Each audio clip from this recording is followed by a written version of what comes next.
بھارتی سرماؤں کا غرور خاک میں ملانے کا موقع، ایشیا کپ میں سپر 4 مرحلے کا سنسنی خیز ٹاکرا، پاکستان اور بھارت کی ٹیمیں آج دبئی کے میدان میں رونق لگائیں گی۔ متنازع میچ ریفری اینڈی پائیکرافٹ ریفری مقرر، شاہینوں کے حوصلے بلند، کپتان سلمان علی آغا کہتے ہیں پوری ٹیم اپنا نیچرل گیم کھیلنے کی کوشش کرے گی، ہماری توجہ فائنل تک رسائی پر ہے۔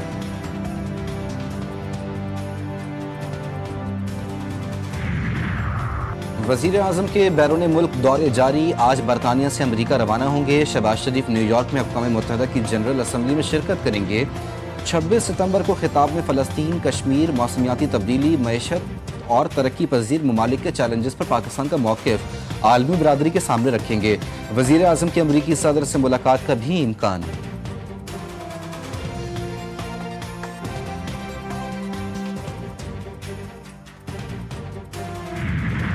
انسانی فلاح و بہبود کے لیے امن کا قیام ضروری، مسئلہ کشمیر کے منصفانہ حل کے بغیر پائیدار امن ممکن نہیں۔ وزیر اعلیٰ سندھ سید مراد علی شاہ کا عالمی امن کے موقع پر پیغام، کہتے ہیں جنگیں انسانی جانوں کا ضیاع اور معاشی بحران کا باعث بنتی ہیں، اقوام متحدہ کو اپنے مقاصد کے مطابق امن اور سلامتی کو فروغ دینا ہوگا۔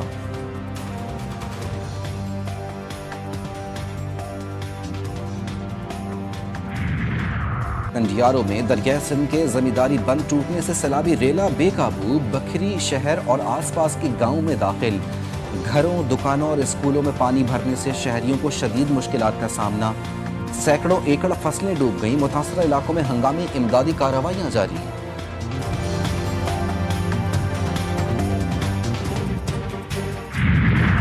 کوئٹہ میں گندم کی خرد برد کے بڑے اسکینڈل کا انکشاف، محکمہ خوراک کے سابق فوڈ کنٹرولر اور اسسٹنٹ گرفتار، قومی خزانے کو 23 کروڑ روپے سے زائد کا نقصان، ملزمان کے خلاف مقدمہ درج، مزید گرفتاریوں کا امکان، انکوائری ٹیم کی رپورٹ میں اختیارات کے ناجائز استعمال کے ثبوت مل گئے۔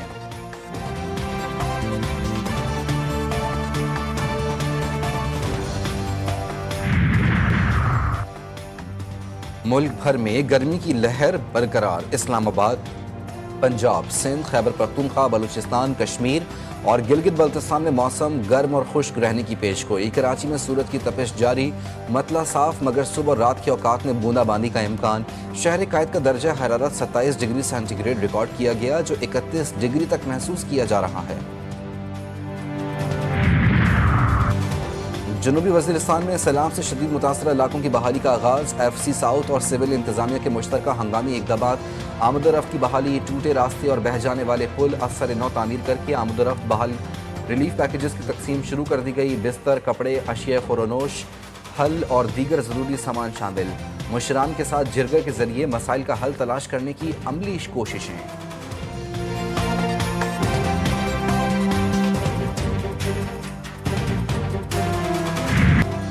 ایران کا آئی اے ای اے کے ساتھ تعاون معطل کرنے کا اعلان، ایرانی قومی سلامتی کونسل نے کہا کہ ایران سے پابندیاں مستقل طور پر نہ ہٹانے کا اقدام غیر دانشمندانہ اور غیر قانونی ہے۔ امریکہ ایٹمی معاہدے سے الگ ہو چکا تھا، لیکن یورپ نے اپنے وعدوں پر عمل کرنے کے بجائے واشنگٹن کی غیر قانونی پالیسیوں کا ساتھ دیا۔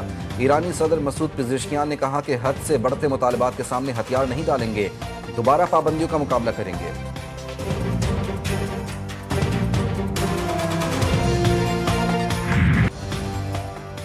صہیونی فوج کی غیر معمولی طاقت کے ساتھ غزہ سٹی کے مرکز کی جانب پیش قدمی، ہفتے کی صبح سے جاری بمباری اور گولہ باری سے 80 سے زائد فلسطینی شہید، کئی زخمی، حملوں میں اسکول، مکانات اور رہائشی اپارٹمنٹس ملیہ میٹ کر دیے۔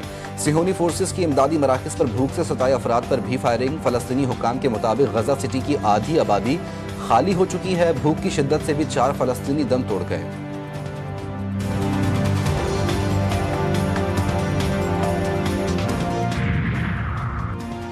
حماس کے القسام بریگیڈ نے غزہ میں قید 48 اسیروں کی الوداعی تصاویر شائع کر دیں۔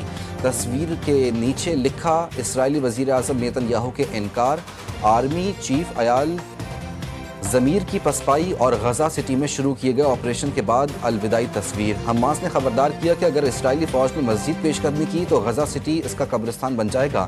اسرائیل نے کارروائیاں بڑھائیں تو جانی نقصان اور تباہی میں اضافہ ہوگا۔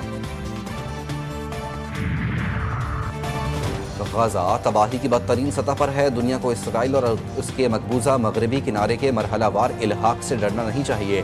اقوام متحدہ کے جنرل سیکرٹری انطونیو گوتریس کا فرانسیسی خبر ایجنسی کو انٹرویو. کہتے ہیں قحط، صحت کی مؤثر دیکھ بھال کا مکمل فقدان، مناسب پناہ گاہوں کے بغیر زندگی گزارنا فلسطینی عوام کے مصائب کو بیان نہیں کیا جا سکتا.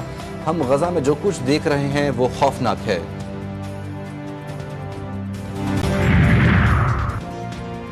برطانیہ اور یورپ کے بڑے ایئرپورٹس پر سائبر حملہ. لندن، برسلز اور برلن سمیت کئی بڑے ایئرپورٹس پر چیک ان اور بورڈنگ کا ڈیجیٹل نظام مفلوج ہو گیا. عملے کو مینول طریقہ اختیار کرنا پڑا. فلائٹ آپریشن میں خلل، درجنوں پروازیں منسوخ، سینکڑوں تاخیر کا شکار. اور شوق کا کوئی مول نہیں. کراچی کے علاقے کورنگی میں مکین محمد یامین کا وطن سے محبت کا انوکھا اظہار. اپنے مکان کی چھت پر پانی کی ٹنکی کو مزار قائد اور خیبر پاس کے ماڈلز کی ڈمی کی طرز پر تعمیر کروا لیا.